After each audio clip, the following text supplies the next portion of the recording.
Assalomu alaykum aziz do'stlar. Bugungi podkastimiz oddiy podkast bo'lmaydi. Oddiy faqat sport haqida bo'lmaydi. Chunki bu sog'lik bu eng asosiy insonning aktivi hisoblanadi. Bu aktiv qanchalik kuchli bo'lsa, biznes ham, pul ham shunchalik ko'p va kuchli bo'lishiga men albatta ishonaman. Shuning uchun bugungi podkastimizni albatta kuzating. O'zingizga o'ta ko'p juda ham kuchli insaytlar, juda ham to'g'ri ma'lumotlarni aldanib yurgan sohalarda, aldanib yurgan joylaringizni bilib olish imkoniyati bo'ladi. Chunki bugungi mehmonimiz oddiy inson emas, bu haqiqiy sportchi, ham sportsmen, ham nutritsiolog bo'lgan, juda ham tajribaga ega bo'lgan, hamma aytilgan gaplarni o'zini boshidan o'tkazgan inson hisoblanadi.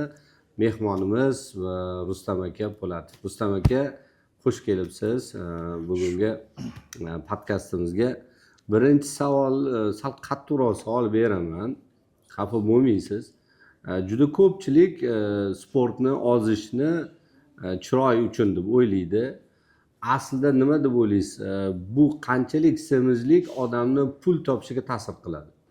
Assalomu alaykum. Va alaykum assalom Asadbek aka, rahmat shunaqa mavzuni ochganingizga va taklif qilganingizga. Siz bilan har doim podkast olish o'zi orzusida edi. Sababi insonlar biznesga o'zini o'qqa cho'qqa urganda ular soliq evaziga pul topishni fikr qilardi. Siz bilan uchrashuvda buni ochiq oydin insonlarga manfaatli, ibratli qilib yetkazib bersak degan orzuyimiz bordi. Inshaalloh mana shunga erishdik. Savolingizga javob qattiq savol, haqiqatan ham chiroy qanchalik muhim, semizlikdan yoki buning qanaqa ta'siri bor pulga? Albatta ta'siri bor. Masalan, qanaqadir eng muhim bir o'sha kundagi 1 million dollarlik, 1 milliard dollarlik dogovor tuzilgan bo'lsa-da, o'sha kuni mazangiz qochib qolsa, oddiy misol. O'sha сделка o'sha kuni bo'lmaydi. Buziladi. Chiroy bo'lsa, uni chiroy bu sizni motivatsiyangizni oshirib beradi. Agar o'zingiz haqiqatan yoshingizga nisbatan ko'rinishingiz, yurish turishingiz, fikringiz bu shu hammasi chiroyga kiradi. Faqat qomatni korreksiyasi emas. Albatta shu gap so'zingiz chiroyli bo'ladi. Aql hushingiz, javob berishingiz, qattiq harakatlaringiz bu hamma chiroyga kiradi. Bu juda muhim. Lekin uni to'g'ri bajarish kerak. Demak, bu to'g'ri chiroyli bo'lish, ya'ni to'g'ri ozishni o'zi bu faqat estetik muammo emas, bu pul bilan bog'liq bevosita iqtisodiy muammo desak ham bo'ladi. Albatta, albatta. Endi yana bitta savolda mana shu ozish bo'yicha eng katta mif nima? Odamlar nimadan aldanib yuribdi o'zi? Odamlar ko'proq shu dori-darmonga e'tibor qilib qo'yapti-da. Xohlagan narsamni yesam-da, lekin sog'lom bo'lib yursam deganda ular yengil yechim qidiryapti. Ya'ni dori vositalari orqali. To'g'ri, dorisiz ish bitmaydi. Qachonki siz juda og'ir ahvolda bo'lsangiz. U og'ir ahvoldan yaxshiroq sharoitga chiqib qolish uchun dorini ishlatsangiz bo'ladi. Lekin doimiylik uni yaxshilikka olib kelmaydi. Shuning uchun albatta har doim aytamiz, agar ovqatingni dorini o'rnida bilib yemasang, unda dorini ovqatni o'rnida yeb yurasan. Ya'ni to'g'ri ketolmayman degan yechimda yurib aldanib qolishadi. Endi auditoriyamiz uchun endi sizni biladigan bor, bilmaydigan bor. O'z haqingizda ham umuman aytib bersangiz, o'zi qanaqa qilib bu sohaga kelib qoldingiz? Qanaqa qilib siz sport nutritsiolog bo'ldingiz? Bu sohada o'zi necha yillik tajribaga ega insonsiz? Shu bo'yicha aytib bersangiz, yaqindan tanishsa yaxshi bo'lardi auditoriyamiz. Endi o'zim bo'yicha tanishtiradigan bo'lsam, yoshligimdan, maktab davridan o'sha davrdagi zamondagi qahramonlarga orzu qilib, o'sha Tyson, Bruce Lee, bizning zamondagi qahramonlar bo'lgan. Ularga orzu qilib, biz ham shunaqa bo'larmikanmiz, biz ham shularga o'xshab kuchli bo'larmikanmiz yoki mashhur bo'larmikanmiz deb shunaqa orzular qo'yib, shu orzularga yetishamiz deb yoshligidan sport bilan shug'ullanganmiz. Shuning uchun birinchi o'chirda sport va nutritsiolog sport kelib chiqishi yoshligimdan sportga qiziqishim Hmm. va hayotim davomida har xil baland past issiq sovuq og'ir yengil etaplardan hayotiy etaplardan o'tib kelib har xil muammolar sog'liqqa asoslangan muammolarga duch kelib o'zim og'ir kasallikni boshimdan kechirganman. O'sha rak 4-darajasi bo'lgan. Shu mani tuzataman degan onkolog xirurg vrachlar bor bilimini bor ilmini ishlatgan, qo'lidan kelganda oxiri qo'lini ko'tarib qo'limizdan kelganini qilib bo'ldik, bundan buyog'iga Allohdan degandan keyin boshqa kimga murojaat qilaman? Nima rak bo'lgan sizlardan u Oshqozon yo'nalishi bilan 12 barmoq ichakni yo'nalishida xalidoq degan yo'l bor, ya'ni ovqat parchalanib tarqalishi kerak bo'lgan распределение deydi, ya'ni har bitta ingrediyentlar tarqaladi. Qaysi yog', qaysi go'sht, qaysi kletchatka qaqqara ketishi kerak bo'lgan yo'l edi. Menda o'simta paydo bo'lgan. Shu o'simta kattalashib, noto'g'ri tashxislar bilan uni 4-darajagacha o'stirib yuborganman, chunki menga aniq tashxis qo'yisha olmagan. Keyin men uni olib tashlaganman operatsiya qilib. Buni keyin Hindistonga borib tekshirtirsam, haqiqatan shu rak 4-darajasi degan belgini analizlar orqali ular menga isbotlab berishgan, tasdiqlashgan. Operatsiya qilingan. Operatsiyada shu 8 kun ichida ikkita operatsiya o'tkazilgan. Shu birinchisi 9 soat, ikkinchisi 12 soat. Shu ikkita operatsiyani o'zida birinchisida oshqozonimni olib tashlashgan, ikkinchisida 12 barmoq ichagimni umumiy shu golovka deydi, kallasini olib tashlagan va insonda bo'yiga, yoshiga qarab ichagini uzunligi bo'ladi. O'sha men 8 metr ichagimdan 4 metr qoldirgan, 1 metrdan ovqat tushadigan idish qilib yasab bergan va unga ular ham odam yashasa bo'lar ekanda. Agar to'g'ri ovqatlanib, sport bilan shug'ullansa, demak inson mukammallik, ya'ni ham to'g'ri yo'nalish tanlasa, qanchalik bu hayotini davomiyligini ta'minlash mumkin. Mana yaqqol Rustam akam sifatida isbotini olishimiz mumkin. Zo'r. Demak, shundan keyin shu sohaga kirib kelgan, nutritsiologiyaga kirib kelgan. To'g'rimi? Yashash istagida kurash. Bu dunyoni nima bo'lgan? Doktorlar davolaganmi? Siz rakdan 99% odam hali davo topib bir sog'ayib ketganini eshitmaganman. Tem bo'li 4-darajali rak bo'lsa, mana ham afsuski men yaqin qarindoshlarim xuddi shunaqa bo'lgan, amakim ayollari shunaqa oshqozon raki bo'lib vafot etgan. Lekin siz qanaqa qilib tirik qoldingiz o'zi? Bu Allohning mo'jizasi. Allohning izni bilan biz sabablarini qildik. Allohdan so'raganimda shu to'g'ri yo'l ko'rsat, biror bir informatsiyaga duch keltir, kimdir yozgandirki, kimdir o'qimay qolgandir yoki ommaga chiqarmagandir, menga ro'para qil deganda shu hayotim davomida shu 6 oy kurash davomida har xil kitoblardan, informatsiyalardan, axborot internetlaridan foydalanib o'zimga shu ruschasiga metodim тыкания deydi, bosqichma-bosqich o'rganib, o'zimda uni faol ko'rsatib, o'zimga bir qanaqadir tizim yaratgan ekanman. U sog'ayib ketgan. Ya'ni tushunib yetgan joyim, inson o'zi kasal bo'lmas ekan, faqat ichki tizim buzilganidan, nimadir ishlamay qolganidan hozirgi tibbiyot buni kasal bo'ldi deb oshkora qiladi. Ataladi. Vaholanki inson kasal bo'lmas ekan, shu tizim buziladi. Mashinaga o'xshab motor buzilish uchun nimadir sabab bo'lgan, shu moyni noto'g'ri qilgansiz, vaqtida obsluga qilmagansiz. Biz ham shu vaqtida, ya'ni behuda energiya sarflagan ekanmiz, u energiyani joyiga qo'ymaganimizda bizda o'sha tizim buzilib borar ekan.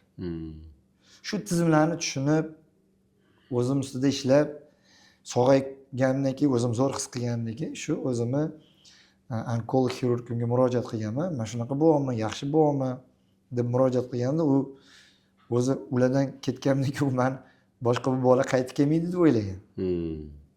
Man aloqaga chiqqanimda ishonmagan ham. Men chunki birinchi yozganman. U ishonmagan. Menga telefon qilchi degan. Telefon qilganimda u bola onkol xirurg kalimasi kelmay qolgan. Prosta tomosha qilib turib yig'lagan. Bo'lishi mumkin emas. Men shuncha kitob o'qiganman, shuncha operatsiyalar qilganman. Amerika, Germaniyalarda ishlaganman. Bunaqa voqea hech qayerda yozilmagan. 4-darajasidan 20 operatsiyada 20 minutga yurak to'xtab, yana tirilib, yana 39 kilo vazn yo'qotib, yarimchala organi yo'q insonni jo'natib yuborsa edi, 6 oydan keyin hech qanday soppa-sog' bo'lib kelib, yana bizga o'rgatyapti. Bu Allohning mo'jizasi. Demak, siz o'sha o'zingizni hayotga bo'lgan ishtiyoqingiz balandligidan o'zingizni butun tanangizni tajriba o'sha laboratoriya qilgan ekansiz. O'zingiz bilmagan holatda o'sha laboratoriyani muvaffaqiyatli bir natija sifatida Allohning bir mo'jizasini ko'rib turibmiz. Demak, agar inson bu juda ham ajoyib misol, ajoyib tajriba bo'lgan ekan sizda haqiqatdan ham. Men albatta asosiy ishonadigan narsam sog'liq bu boylik. Boylik bu nimaga bog'liq desa energiyaga. Nimaga desa sog'lig'ingiz bo'lmasa sizda stresslar bo'ladi, asabiylashasiz, juda ko'p o'zingiz noto'g'ri qarorlar qabul qilasiz. Noto'g'ri qarorlar sizni pul yo'qotishiga olib keladi. Shunday sizda bo'lganmi keys? Sog'lig'ini tiklaganingizda uni puli ham ko'payib ketgan. Shunaqa bir voqealardan bormi? Albatta. Birinchi o'zi shogirdingiz. Kamoliddin akadan misol olaman. Er-xotin murojaat qilib kelishgan.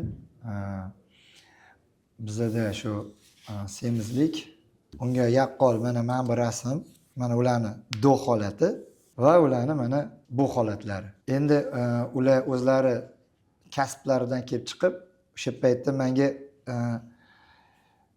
rahmatini xat orqali yetkazib berganlar. Rustam aka, sizga ming rahmat. Ish faoliyatimni yurg'izayotgan paytimda 400 million atrofidagi оборотda shug'ullanardim. Chunki 400 milliondan qanchadir vaqtini pensionatda, sanatoriyada, больницаlarda o'tkazardim tiklanishim uchun. Vaqtdan ham yana topayotgan pulimdan sarmoya qilardim o'tkazdilar. Lekin siz bilan 3 oylik kursingizda men 1 milliardga chiqardim. 1 milliarddan qanaqa chiqardim? O'sha kelib turgan daromadimdan boshqa yoqqa sarmoya qilmadim. Sog'lig'imga vaqtim ketkazmadim. Больницаlarda, klinikalarda yoki dam olish joylarda bo'lmadim va 1 milliardga chiqardim. Shu va sog'lig'im, mana katta qornim yo'liga harakatim, fikrim, zikrim juda tez bo'ldi deb menga shunaqa yozib berganlar. Uni o'qib inson albatta to'g'ri aytasiz. Kamoliddin akam biz yaqindan bilamiz, bizning shogird. Sizga kam summani aytibdi. Ular yil yakunini 300 ming dollar bo'lsa, где-то 3,5 milliard bilan yakunlagan. 1 milliarddan kam, 3,5 milliard, 4 milliardga yaqin daromad topishiga bu turtki bo'lgan. Albatta 6 oy oldin где-то 50 ming dollar оборот, 80 ming оборот dedim, keyin yil yakuni 300 ming bilan yopdim deb bizga ham aytishuvdi. Demak, qanchalik inson o'zini sog'lig'iga e'tibor bersa, bu albatta keyinchalik uni haqiqatdan daromad oshishiga, puli ko'payishiga yaqqol misol sifatida ko'rishimiz mumkin. Endi qanchalik semizlik bu insonni yashirin dushmani deb bilasiz. Ya'ni odam semiz bo'lganda tez charchaydi, nafsini boshqarish qiyin bo'ladi, uyqulari buzadi, to'g'rimi? Yoki miyasi zo'r ishlamaydi. Qanchalik eng katta semizlikning zarari nimada o'zi, Rustam aka?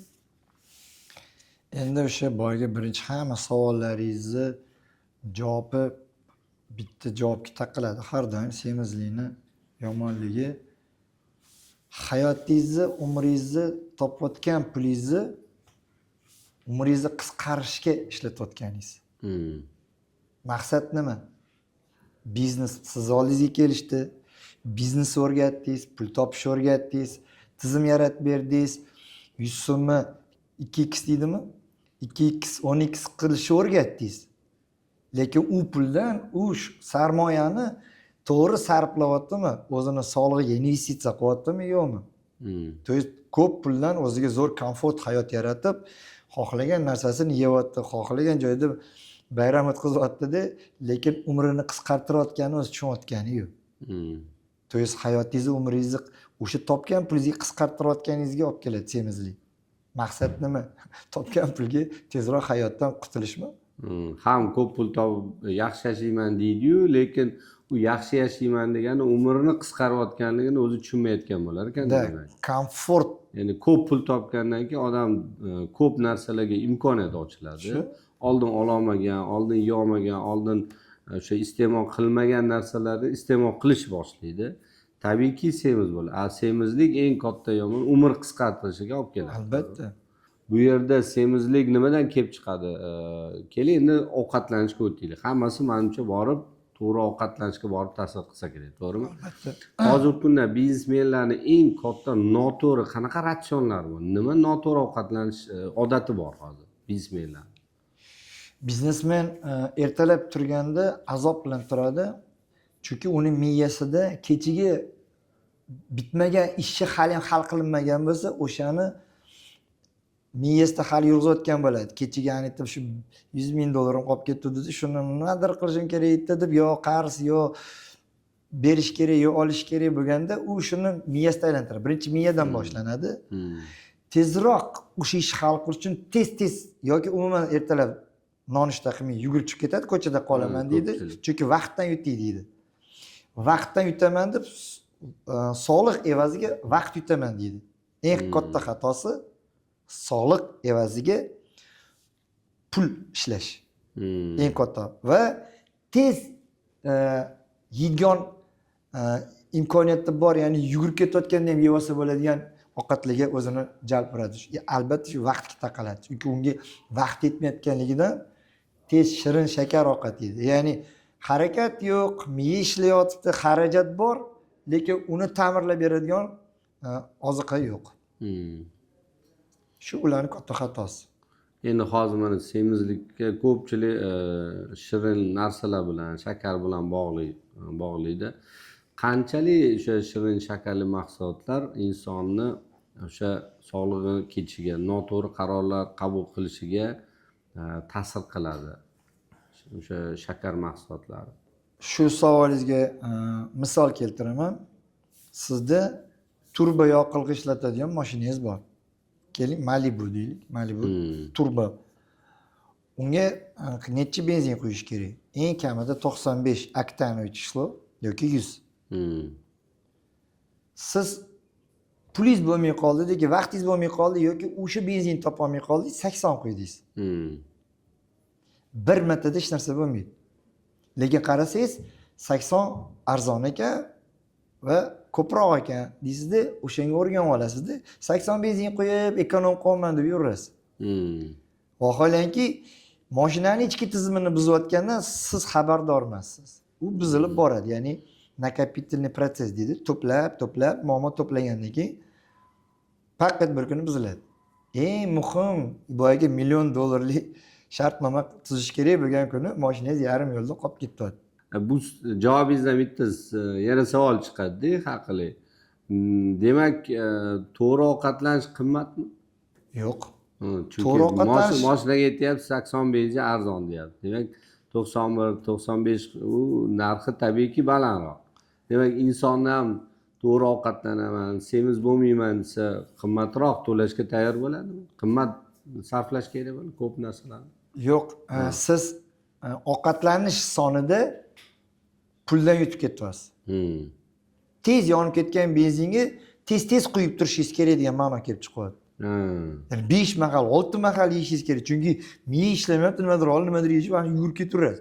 U har safar sarmoya qilganingizda 50 so'mdan 6 marta 7 marta 300 ming so'm xarajat qilib qo'yasiz. 2 mahal yeb, sizga bemalol kuchingizni yetkazib beradigan taom yesangiz, 100 ming so'mdan 200 ming so'm ishlatsangiz ham 100 ming yoningizda qoladi. 95 quyganing bilan tezda tugamaydi u. bir marta o'qigan uzoqqa boradi, 10 marta ovqatlanish shart bo'lmaydi To'ppa to'g'ri. degan to'g'ri chiqadi. Endi mana ko'pchilik nutritsiologlar aytadi, non yema deydi, guruch yema, makaron yema deydi. Buni butunlay taqiqlash kerakmi o'zi? Yo'q, butunlay taqiqlash shart emas, toki maqsadga qarab natijalarga erishib olguncha taqiqlanadi. Lekin keyingi ish faoliyatida uni agar zarurati tug'ilsa, qaysidir pog'onadan pog'onagacha yetib olish uchun ishlatilsa, unda mumkin. Yana misol keltiraman, boyagi dorini juda ham og'ir ahvolda keldingiz, o'sha dorini o'sha paytda ishlatdingiz, o'zi bilasiz o'zi zarar, lekin o'sha paytda u foydaga kiradi, chunki sizga qanaqadir malham kuch beradi, siz yaxshi holatga chiqib qolishingiz uchun, yaxshi holatda yana undan ham zo'r holatga chiqib qolishingiz kerak. Ya'ni guruch ham, non ham o'sha agar kerak bo'lsa o'sha paytda uni iste'mol qilsangiz bo'ladi. Ya'ni hech qanaqa imkoniyat yo'q, lekin o'shani yemasangiz bo'lmaydi. O'sha paytda foydalansangiz bo'ladi. Agarki demak o'rniga undan foydalilari bo'lsa, uni iste'mol qilmagan ma'qul. Albatta, agar sizga tirik ovqatlar deyiladi, soddaroqchilik, tirik jonzotli sizga energiya beradigan narsani yesangiz, energiya bermaydigan yoki tez yonib, tez yo'qolib qoladigan narsani ishlatmaganingiz yaxshi. O'sha uzoq muddatga ishlatiladigan yoqilg'ini ishlatish kerak. Tez yonib ketadigan 80 benzinni quyish kerak emas. Tez yonib ketsa, yana unga muhtojlik paydo bo'ladi. Yana muhtojlik, yana qayta quyasiz, yana qayta quyasiz va shu yerda yutqizasiz. Endi o'zi kuniga 2 mahal ovqatlanish qanchalik foydali? Mana o'zim ham deyarli 2 mahal ovqatlanish ratsioniga o'tganman. 6 dan keyin iloji boricha endi nafs deb harakat qilaman yemaslikka. Bu qanchalik foydali odamga? Yo Misol uchun inson hozirgi kunda qorni bor, semiz, u odam 2 mahalga o'tira olmaydi. Chunki uni jigari bunga yo'l qo'ymaydi. Agar 2 mahalga o'tirsa, u birinchi mahal bilan ikkinchi mahalning masofasi bor. Orasidagi soat bor. 6 soat, 7 soat, 8 soat, 10 soatdir. U insonda birinchi yegan taomi hali badaniga so'rilmagan bo'ladi. Ikkinchi yegan taomigacha vaqtda ichki dunyodagi tizim buziladi va har xil holatlarga olib keladi. O't qopida tosh yig'ilib turgan bo'lsa, tosh chiqib ketishi mumkin. Pochkasida tosh turgan bo'lsa, siydi yo'liga chiqib ketishi mumkin va shunga o'xshagan juda holatlar bo'ladi. Lekin aslida 2 mahal bu eng zo'r, idealnisi. Sog'lom bo'lgandan keyin. Sog'lom bo'lgandan keyin agar o'zini zo'r his qilsa, agar shu mahsulotni yesa-da, ikkinchi mahalgacha muhtoj bo'lmasa, u o'zini shu paytda zo'r qilsa, bu eng zo'ri. Endi bugungi kunda qarash, mana 70-80 kilo o'rtacha atrofdagi inson uchun idealni bir kunlik ratsion tuzib bera olasizmi? Yo'q. Nega? U odamni muammosini bilmasam, bir kunlik xarajatini bilmasam, qatida qaysi hujayrasi yaxshilayapti, yaxshilamayotganini bilmasam, nimaga asoslanib men unga ratsion tuzib bera olayman? Menga asos kerak. Asosi men analizlar orqali bilaman. Ichki tizimi qayerda yaxshi ishlayapti, qayerda faol ko'rsatyapti, qayerda faol ko'rsata olmayapti va nimani hisobiga. Shuni bilmagunimcha men unga mana buni ye, anuni ich deb hech qachon tavsiya bera olmayman. Chunki u tavsiyamni o'zi noto'g'ri.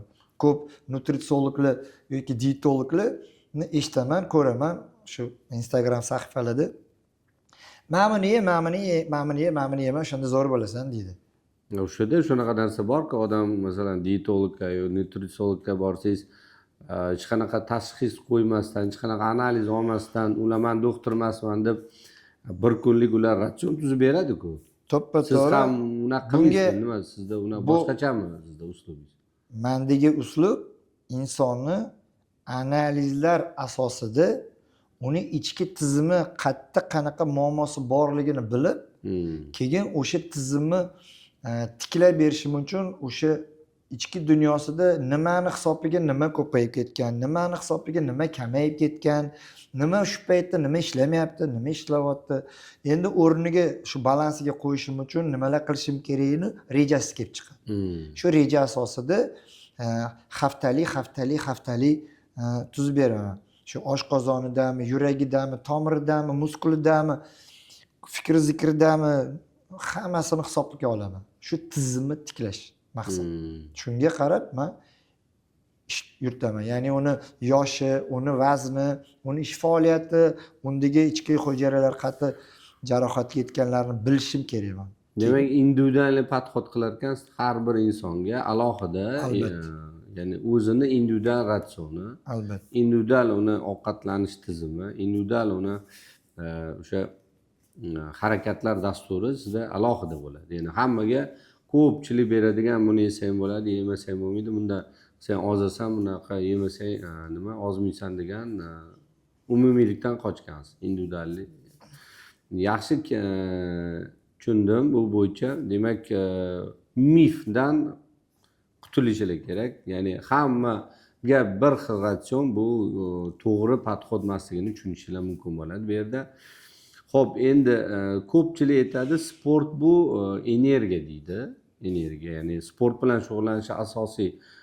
Ko'pchilik menda energiya bo'lsin deydi. Lekin men biznesmen sifatida energiya emas, bu sport energiya nimaga kerak desa, bu liderlik uchun kerak. Lider, ya'ni lider inson sportsmen bo'ladimi yoki sport bilan shug'ullanmaydimi, unda energiya manbai bo'lsa, shunchalik o'zini komandasini, o'zini shu biznesdagi o'sha butun xodimlarni biron bir ishga yo'naltira oladi.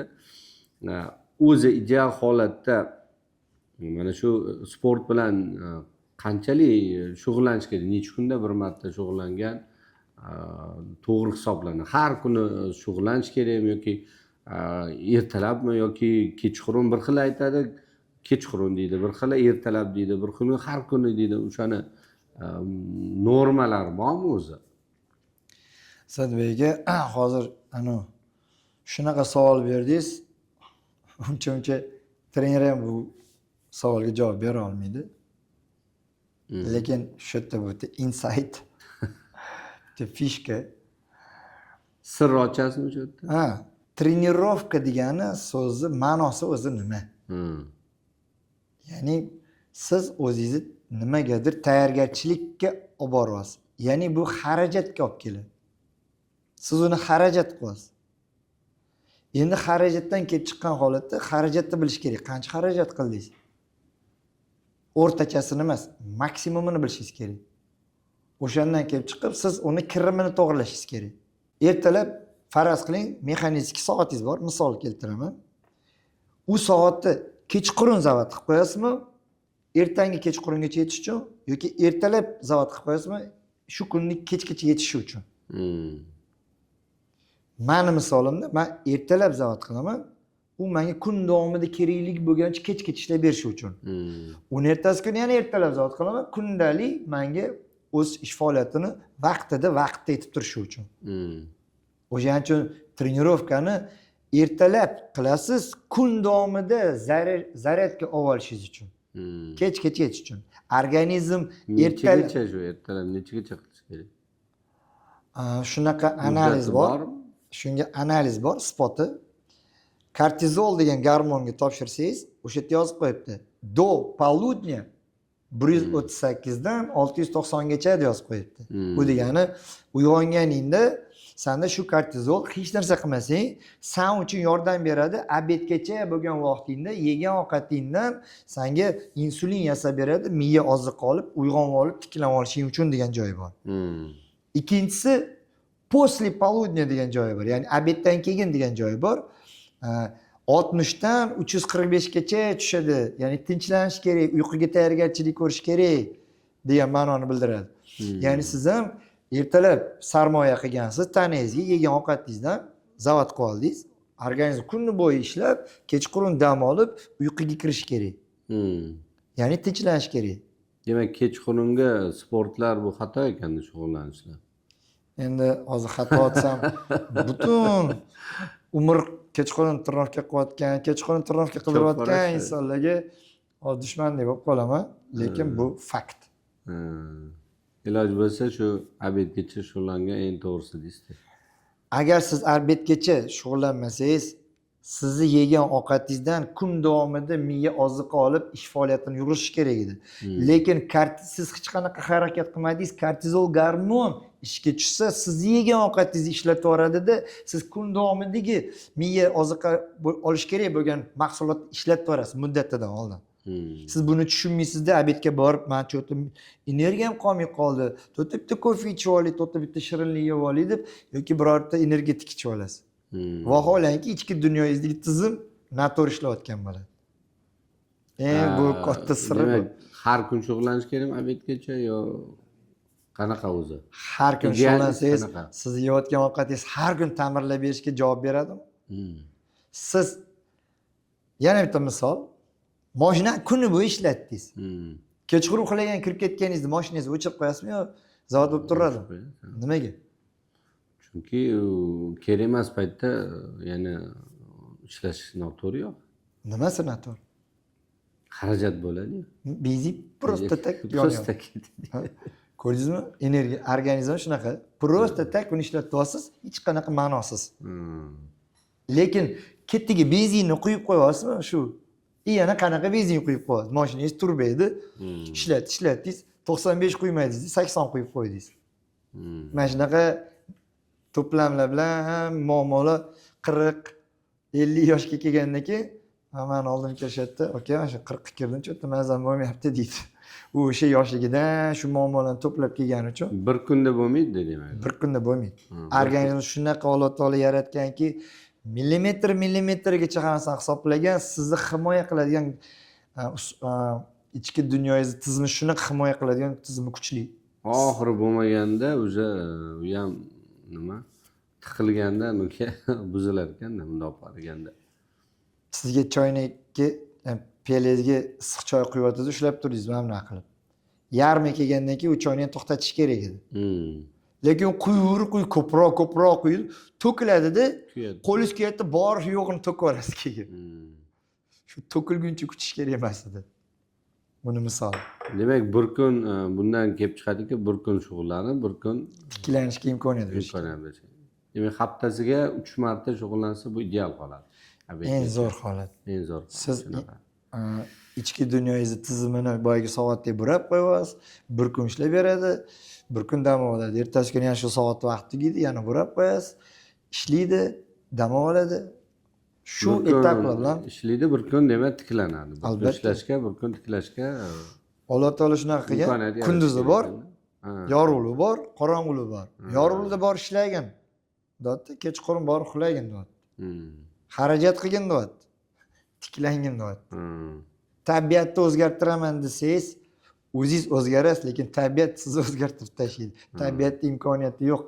To есть siz imkoniyatingiz yo'q tabiatni o'zgartirishga. Tushunarli. Endi sport qanchalik insonni irodali qiladi yoki disiplin, intizomga olib kela oladi? Sport bilan shug'ullangan bilan shug'ullanmagan odamda buni farqi bormi? Bor. Sport bilan shug'ullangan odamni gormonlari, fikri, zikri hammasi zo'r ish faoliyati bo'ladi. Chunki u tizimni to'g'rilashga harakat qilyapti. Ya'ni ichki dunyoni ishlashiga yordam beradi. Sportsiz yurgan odam u shu tug'ilganidan balog'at yoshiga yetguncha bitta o'zgarish bo'ladi. Balog'at yoshidan 28 yoshiga borguncha tiklanish imkoniyati bo'ladi. Ya'ni A tochkadan sizga imkoniyat yaratib beradi, balandroqqa chiqib olgin. Chunki undan keyin pastga tushish boshlaysan deyapti. Endi u balandga chiqishga chiqib oldingiz, sizni imkoniyatlaringiz Alloh taolo o'zi yaratib bergan. Ko'tarildingiz, endi B tochkaga qarab tushishingiz kerak. O'sha yerdan sirasi sho'ng'ib tushasizmi yoki uzoqroq ketasizmi, bu sizning qo'lingizda. Shuning uchun har bitta yeyilayotgan, qilayotgan harakatda xarajati bilan kirimiga e'tibor qilish kerak. Sport bilan shug'ullanayotgan odam B tochkani oldiga borishni uzoqlashtirib beradi. Sport bilan shug'ullanmagan odam prosta sho'ng'iydi.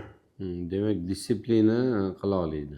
O'sha Inson disiplina iroda, orqali u o'ziga intizom, vaqt, reja tuzgan bo'ladi. Rejalar asosida umrini uzaytirishga harakat qiladi. Ya'ni o'ziga o'zi yordam berishni boshlaydi. Hmm. Boshqa hech kim o'zidan boshqa yordam bera olmaydi. Endi mana hamma zalga chiqib shug'ullanish kerak. Uyda ham mashq qilib o'zi sport bilan shug'ullansa bo'ladi. Imkoniyati yo'qlar nima qilish kerak? Yo uni iloji yo'qmi? Dunyoda imkoniyati yo'q odamni o'zi yo'q. Bu yalqovli, semizli, testosteron pastga tushib ketgan yoki o'ziga pulini qizg'angan insonlar har xil ruschasiga fortishga qidiradi. O'ziga bahonalar qidiradi. Ani yedi, mana bu yedi deydi. Xolasa uyda ham qilsa bo'ladi. Bo'ladimi axir? Men rak kasali bo'lgan paytimda meni uyimda sport zal yo'q edi. Lekin yashash istagida, sog'lom bo'lish istagida, ya'ni o'sha sport bilan shug'ullanib o'zimda xarakter rivojlangan. Yo'q, men taslim bo'lmayman. Yo'q, men yashashim kerak, unga harakat qilishim kerak. Harakat qilmasam menga hech kim yordam bermaydi. U ovqatni men yeb berishim kerak. U vaqtida uxlab berishim kerak. Ozgina mashg'ulot qilishim kerak deb o'zimga disiplina yaratib, o'zim uydagi holatda ham o'zimga sharoit yaratganman. Xohish kerak xolos. Agar xohlasa, demak qilsa bo'ladi. Albatta. Endi bugungi kunda eng katta o'sha biznesmenlardan shu muammo qorin muammosida. O'zi qorin bu munofiqlik alomati ham deydi, lekin mana shu qorin ketishi bir usuli bormi? Optimal usul. Zo'r usuli bor. Sport.nutritsiologga a'zo bo'ling, boshqa usuli yo'q. Albatta bu hazil, lekin hazil tegdi, albatta chini ham bor. Mutaxassisga borishingiz kerak. O'zingizdan o'zingiz yechim qayerda to'g'ri qilyapsiz. Hayotda shu noto'g'ri ishlar qilganingizdan shu munofiqlikka olib kelgan sizni qorningiz chiqishiga. Siz buni yechimini qidiraman deb to'g'ri ketolman deb o'ylagansiz. Vaholanki noto'g'ri yo'lga kelib qolganingiz uchun uni to'g'ri yechimi albatta siz oldingizga pul topish o'rganish uchun imini asoslanib keladi-yu, ya'ni mutaxassis bo'lganingiz uchun. Shuning uchun sizga o'xshagan mutaxassis shu sog'liqni tiklab beradigan, qorinni yo'qotib beradigan, muammolar nimadaligini ko'zini ochib beradigan mutaxassis kerak. Shunga murojaat qilish kerak. Endi qorin o'zi mana boya aytdingiz, testosteron deb. Endi qorin katta bo'lsa qanchalik testosteron kamayishiga bu ta'sir qiladi, kamayadimi? Har doim eng yaxshi ko'rgan narsam tibbiyot tilida tushuntirgim kelmaydi. Misolni keltirgim keladi. Mana siz kachelada o'tiribsiz.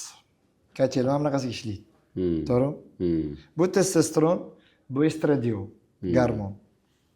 Testosteron ko'tarilsa, Bu tushadi. estradiol tushadi. Testosteron tushsa, estradiol ko'tariladi. Testosteron ko'tarilsa, erkaklik alomatingiz kuchayadi. Lekin testosteron estradiol ko'tarilsa, ayollik gormonlaringiz ko'tariladi. Ya'ni ko'krak chiqish, qorin kattalashi, ketingiz katta bo'lishi va shu. Oddiy misol. Testosteron har doim baland yurishi kerak. Endi testosteron kamayishi insonni qanchalik liderlik qobiliyatiga ham ta'sir qiladi. Rahbarlik, liderlikka ta'sir qiladi. Yo qiladimi yo qilmaydimi o'zi? Ko'p liderlar, rahbarlar haqiqatdan qorni katta bo'ladi, chunki boyagi komfortni zonaga kirgan bo'ladi, imkoniyati ko'p bo'ladi, puli ko'p bo'ladi. Uni zami bo'ladi, zami ozg'in bo'ladi. Chunki 90% lider ishini zami qotgan bo'ladi. Ya'ni u tizimlashtirilgan bo'ladi, operativkadan chiqib qolgani uchun o'zi bemalol yuradi, harakat kam bo'ladi, problemalar kam bo'ladi. Zamga o'tadi. Zami stressi ko'p bo'ladi, xarajati ko'p bo'ladi, u tiklana olmaydi, u kasal bo'lib ketiradi. U harakatdan kasal bo'ladi. Bu harakatsizlikdan kasal bo'ladi. Конечно, 100% zarar. Liderlikka 100% zarar. Shuning uchun aziz do'stlar, albatta siz biznesda lider bo'lishingiz kerak va biznesingizda o'zingizni jamoangiz uzoq muddatda ham kattalashtirib, ham masshtab qilish uchun demak, testosteronni doim yuqori o'rinda ushlab turishingiz bu zaruriy omil hisoblanar ekan. Endi keling, juda ko'pchilikni qiziqtiradigan savollarga o'tsak-da, ya'ni haqiqatmi, mifmi, shuni sirlarini ochib bersangiz. Ko'p zalga qatnaganlarga juda ko'p nutritsiologlar proteinni tavsiya qiladi. O'zi protein ichish kerakmi? O'zi protein degani uni ma'nosini bilish kerak. Nima u? Nima o'zi u? Oqsil. Hamma yoqqa protein deydi, sotishga harakat qiladi. Endi maqsadlar borda. Sportsmen qanaqadir maqsad qo'yadi, o'sha maqsadlarga erishaman deb tezroq imkoniyatlarini yaratish uchun ovqatidan olamagan oqsilni proteindan olish kerak bo'ladi. Ya'ni har doim yeyishga, ichishga pul yoki vaqt yetmaydi. U protein juda qulay. Qulay. Yurib ketayotganda ham, haydab ketayotganda ham bitticha olib oqsilni ta'mirladim deb o'ylaydi. Vaholanki u foydaga kirdimi, zararga kirdimi? Undan bexabar. Tushunish kerak o'zi. Tushunish kerak. Bu yana bitta kichkina insight. Protein olasiz, orqasida sostavi bor. Hozir zamona shunaqa zo'r rivojlangan. Rasmga olasiz, ChatGPTga yuklaysiz. ChatGPTga просто shunaqa savol berasiz. Buni ichida imенно shu protein ichida nima zarar joylari bor men sog'lig'imga deb o'zingiz yoshingizni, kiloyingizni, vazningizni yozib, ish faoliyatingizni yozib bitta ursangiz, sen o'zing bunaqa ekansan, bu ish qilar ekansan, kiloying menimcha ekan, bunaqa ekan, buning ichida menimcha zararlari bor, senga bu qanchalik foyda, qanchalik zarari o'zi tushuntirib beradi. Hozir uni har bitta odam o'zi uchun individual bilib olish uchun aytayapman. Uning ichida 3 ta tarkibida zarar joyi bor. Ichakka раздражениеga olib keladigan, insulinni tez skachogini ko'tarib beradigan, shakar, yog'i yo'q narsalar kelib chiqqanda o'zi inson shaxsan ma'lumot ola oladi. Demak, sunniylari baribir zarar deysiz-da. Albatta. Tabiiy protein o'zi menimcha Go'sht, o'sha oqsilli mahsulotlardan olinsa, energiyani nima beradi? B12 vitamin katta javob beradi. B12 vitamin nimada bo'ladi? Go'shtda bo'ladi. Muskulni ichida shunaqa energiya stansiyalarimiz bor. Har doim aytib o'taman, mitoxondriya deyiladi. O'sha mitoxondriyani oqsil orqali ola oladi. Oqsilning ichida B12 vitamin bo'ladi.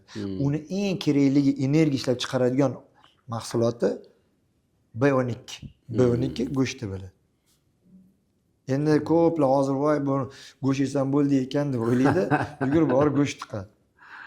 Uni ketidan savol bil, men go'sht yedim, lekin muammoyim ko'payib ketdi, naborot. Xolesterinim oshib ketdi deydi. Asan o xolesterinni so'rilyaptimi badaningga, so'rilmayaptimi, oldin oluvmiding, tekshiruvmiding? Eng katta mavzu sog'liqda yeyotgan ovqatingiz badaningizga so'rilyaptimi, yo'qmi? Siz yeyotgan tavsiya qilingan ratsion, nutritsiolog vitaminlar o'zi ichilyapti, lekin u ish faoliyatini bajara olyaptimi? Badanga so'rildimi? Gormonlarga yetib bordimi? Ta'mirlanish bo'ldimi? Shunaqa narsalarni yechib chiqish kerak. Kreatinchi, kreatin qanchalik foydali? O'zi foydalimi yo'qmi? Kreatin foydali. Kreatin u ozgina energiya beradi. Chunki badaningizda go'shtda ham kreatinin bor. Lekin siz go'sht unchalik ko'p yeyolmaysiz. O'sha bir sutishnik suv mablag'ini muskulda yig'ib berish uchun. Kreatinin har bitta to'qimani plotniylashtirish beradi. Plotniylik hisobiga sizda o'zingizda uverенность ko'payadi, ya'ni tetik kuchlingiz, imkoniyatli ko'payadi. Tabiiysi bormi yo'qmi? Tabiiysi go'sht. U ham go'sht. Go'sht. Go'shtda ham protein, ham oqsil, kreatin ham oladi. Albatta. Uni alohida yana suv. Shuning uchun boya maqsadligi bog'liq. Siz musobaqaga chiqib, zo'r darajalarga chiqib, birinchi o'rinni olishingiz uchun faqat go'shtdan ola olmaysiz. Yana qo'shimcha omillar kerak. Demak, bu sportsmenlar uchun alohida shu sport bilan shug'ullanadiganlar uchun katta natijalarga erishmoqchi bo'lganlarga albatta qo'shimcha narsalar kerak bo'ladi. Lekin oddiy inson uchun, tadbirkor uchun kunlik hayotida sport bilan shug'ullanib yursa va to'g'ri ovqatlansa, bunaqa qo'shimchalar o'zi shart emas. Kreatinin, imенно kreatininga kelganda uni zarari unaqa katta emas, foydaga ishlatsa ham bo'ladi. no sizga agar siz yeyotgan ovqatingiz yetarli, o'zingiz zo'r his qilayotgan bo'lsangiz, maqsadlar aro qilayotgan jismoniy xarajatlaringizga o'zingiz qoniqayotgan bo'lsangiz, sizga kerak emas. Endichi el kartinichi u nima u marketingmi yo PR. foydasi bormi yo'q o'zi? Hozir 100% PR. vitaminlar sotayotganlar mani, aka, siz ko'rib turganlar nechtasi bor? Bizani biznesimizga bolta chopbos deydi. Men kerak emas deb hisoblayman.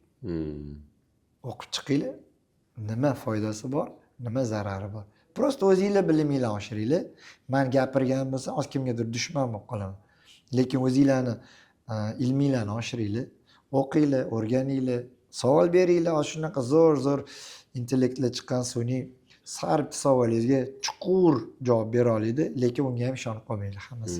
Endi mana omega 3 hamma tavsiya qiladi. Omega 3 bilan D vitamini qachon ichish kerak, qachon kerak bo'ladi u?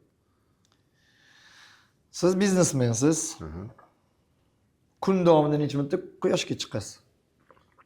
Kam. Ertalab chiqaman, keyin kun bo'yi ofisda Ertalab kelganingizda quyosh aniq bo'lmaydi. Chunki mashinangiz tonirovka qilingan, ketyapsiz, quyoshdan qochib kelyapsiz. Kiyimingiz bor, Yo'q, endi ko'chaga chiqqanda demoqchiman-da. Umuman chiqmaysiz. Ertalab kelasiz, kechqurun ketasiz, quyoshni ko'rmaysiz. Ko'rmayman. Ofisda parda yopib qo'yasiz. To'g'ri. Значит, sizga D vitamin kerakmi yo'q? Kerak. Chunki D vitaminidagi nur ultrafiolet to'lqin deyiladi. U ultrafiolet terini orasiga kirganda siz teringizni ichidagi yog' bilan bioximik proses bo'lib D3 vitaminini yasab beradi. Lekin siz D3 ni ola olmayapsizmi? Значит, muskul rivojlanishi, suyak rivojlanishi va hozirgi kunda Amerika olimlari spotlab har xil nima qilib o'tkazishgan laboratoriya исследованиялар deyiladi. D3 o'zi 4000 ta muammoni hal qiladigan gormon hisoblanadi. Bu vitamin emas, bu gormon. То есть nimalarnidir hisobiga u gormon bo'lib ishlab ketar ekan. O'sha gormon 4000 ta muammoni oldini olar ekan. D vitaminingiz kammi? Bilingki, 4000 ta muammongiz уже tayyor. 4000 ta muammo tayyor bo'lsa, u 4000 ta muammoni umumiy qilib buni immunitet deb nom qo'yib qo'ying. Shundan bilib olish, to immunitetingiz uxlab yotibdi. Значит, tizim qanaqadir kunlik normasi bormi endi? Yo u individualniy yoshi, kunlik normasini uni analizida qaysi darajada turganini bilmasangiz, mashincha ichib yur, 2000 ichib yur, 5000 ichib yur, tavsiya xato. Siz xarajatni bilmayapsiz-ku kun davomida. Siz bir kunlik ofisingizni hisoblab berdim hozir. Keyin analiz topshirib bering deyman. Sizni hozir 5000 ichib yuring desamda, lekin umuman quyoshga chiqmaydi. Lekin bir kunlik xarajatingiz aqlan xarajat qilyapsiz, quyoshga umuman chiqmayapsiz. O'tirib ertalabdan kechgacha bu hammasi xarajat-ku, kirim xarajatni hisoblash kerak. O'shandan kelib chiqqan holatda tavsiya beriladi. Sen mana buncha vaqtincha ichasan, bu taxminan 50-60 darajaga ko'tariladi. O'shanda dozirovkani pasaytirasan va kunliging kelib chiqadi. Doimiy holatda agar quyoshga chiqmayotgan bo'lsang, qishki, kuzgi paytda shunaqa ichirasan. Lekin yozgi paytda, o'sha yoz payt ko'chalarda yuradigan bo'lsang, dozirovkani olib tursang bo'ladi. Yosh so'zni olib tursa bo'ladi. Bu ham lekin tavsiya emas, misol qilib tushuntirdim. Omega 3 uni ham me'yori bormi? Tabiiy agar siz protein ichayotgan bo'lsangiz, omegani aniq iching. Chunki oqsilli parchalanishiga jigar javob beradi. Jigar ishlab chiqaradigan safroni ishlab chiqarishiga boyagi siz yutgan yog' javob beradi. Yog' yemasangiz jigar safron ishlab chiqarmaydi. Go'sht o'zida yog' bo'ladi-ku. Protein ichsa dedim. Protein misolida. Sun'iy protein ichsa. Doktorga borsangiz sizga nima deydi? Yog'siz yegin deydi. Go'sht yog'siz. Siz nima qilasiz? Go'sht yog'ini joyini bermang, menga lahm go'sht bering deydi.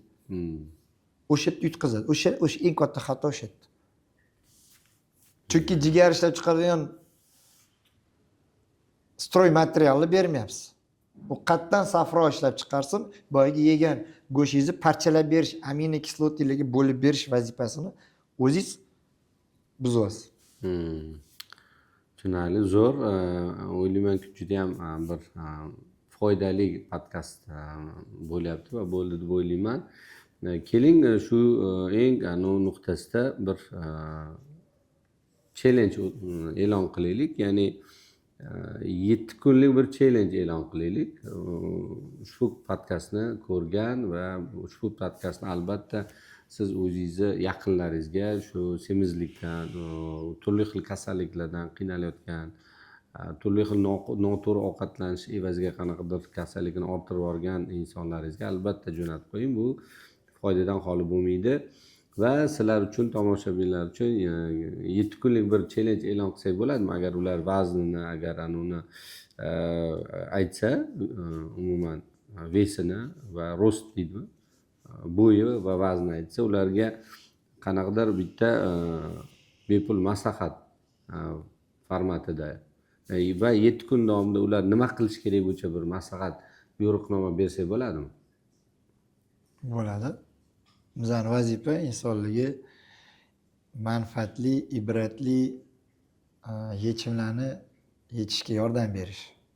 Demak, aziz tomoshabinlar, ushbu videoning tagida, izohlarda o'zingizni bo'yingizni, vazningizni yozib qoldiring. Biz albatta sizga 7 kun ichida qanaqa ishlarni qilishingiz va siz mana shu ishlarni evaziga ham bitta maslahatimiz evaziga siz eng qiyin ahvolda yoki hozirgi holatingizdan yana ham yaxshiroq bo'lishga chiqish imkoniyatini beradi deb o'ylaymiz. Rustam aka, bugungi o'sha suhbatingiz uchun kattakon rahmat. Bugungi podkastimiz o'ylaymanki juda ko'p xalqimizdagi miflarni, juda ko'p xalqimiz orasida yurgan har xil o'sha noto'g'ri fikrlarni bir yechimi sifatida xizmat qiladi. Keyingi yana podkastlarimizda siz bilan bu mavzuda, ya'ni sog'liq, pul, biznes temasi bu tuganmas, hamma qiziqadigan soha hisoblanadi.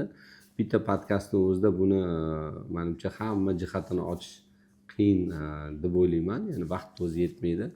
Shuning uchun albatta yana qayta o'sha mavzularda siz bilan yana suhbat qilish niyatimiz bor. Kattakon rahmat bugun kelganingiz uchun va bizani auditoriya, bizani tomoshabinlarga o'zingizni manfaatli bilimlaringiz bilan bo'lishganingiz uchun rahmat. Sizga rahmat Asadbek aka. Xulosadan xulosa, bu podkast tugamadi. Keyingi mehmonimiz Asadbek Ashurov. Asadbek akamga shunaqa savollar tayyorlab qo'yamiz. Qanaqa qilib $20 dan $2 million chiqish sirlarini o'rgatadi. Kelishdik. Battle ketdi deydi. Rahmat aka. Assalomu alaykum.